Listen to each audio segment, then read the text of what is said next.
Brian. On the topic of respect, I've personally realized that I'm a big fan of pronouns. Like, not the grammatical kind, like the LGBT kind. Those. I think they're pretty dope. I had a friend over in college, and they would have like this little like they them pen, and I was like, this is cool. I'm a fan of this. In fact, I think we should take it a step further. I think we should have pronoun pins for race. We all know like that one friend we have that's kind of like a bit racially ambiguous. You kind of like look at them, you don't really know like what they really are. They're kind of like a racial Rubik's Cube. You're just constantly trying to figure them out, you know? It's a constant puzzle. But if they had a little pin that said, you know, I'm Hawaiian, you can look at it and be like, oh, you're Hawaiian. This makes sense. It's simple, it's easy, it's fine. This is a bit of a problem for me specifically because like I have like an incredibly diverse group of friends. I have a friend who is Italian, there's one who's Mexican, I have one who is both Italian and Mexican. I know someone who is Chinese, someone who's non-binary. My roommate in college, he was like born in Venezuela, but he was like, his parents were like Asian. It was interesting, you know? I know someone from Wisconsin. You can make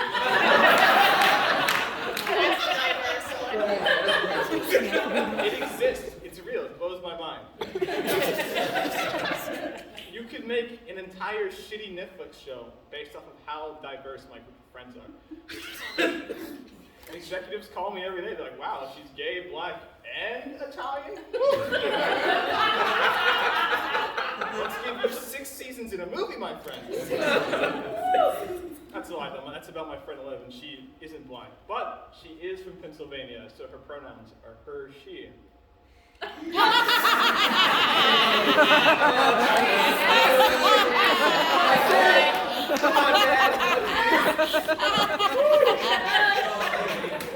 The real problem here is I just don't want to be racist to my friends, and I don't want to, like, you know, say I don't know what their ethnicity is, because then I'll look like a dumbass, so I try to avoid that. And it's kind of weird, you know, because, you know, racism is bad, and you shouldn't be racist. Common decency, you know. But it's weird because it's like, it's still around nowadays, but it's like, it's very subtle. Like, no one comments on it. I was at work the other day, and I was walking, and I saw this box of, like, Chinese food on the shelves, and it was called Ling Ling's Chinese food. Oh, God. I thought that was pretty weird, and I didn't know we could talk like that still. No one really batted an eye about it, you know? Like, what's this about? And it was even weirder because, like, the Asian people surely didn't seem to mind about it. They, like, bought all of it. It was strange. It's even weirder because I know for a fact, if there was a brand called Uncle Tom's Watermelon, there'd be some problems, you know? We just couldn't have that in 2022. And, like, I get it. We live in the 20s. I just didn't realize it was the 1920s. It's a bit strange. But it's not just, like, the brands and like the companies that are being inappropriate. It's the customers too. I work at a grocery store and I was helping like this old man with his groceries, you know, talking about blah blah blah, paper and plastic. You go to grocery stores. I hope. And at some point I let it slip that I'm like I'll be a senior in college this fall. And then he turns and he looks at me. He's like, oh, so you're legal. Oh. I didn't like that too much. You might say, that was a joke. I say, I was uncomfortable. Yeah. So needless to say, I did not help him with his groceries out to his car. And that's not just because he drove a black van that said free candy.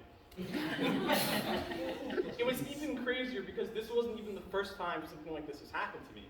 I remember one night I was out late with one of my friends. We went out to like a pizza place and it was like pitch black outside. And they said they saw a cat across the street. I don't see anything. It was like looking at my reflection, just pure darkness. Nothing was there. But then this like very significantly older man materializes behind them. And he's like, oh, he sees the cat. He's like, yo, my God, you're right. There is a cat. What are you like?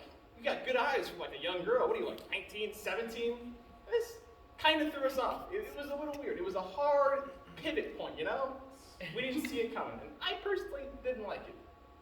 After I calmed down a bit, I was like, sir, you know, I was a bit uncalled for. And I pointed the pin on my friend's shirt, and I was like, as you can obviously see here, my friend goes by they, them pronouns, and you would ask, and you respect that. So, that's my story.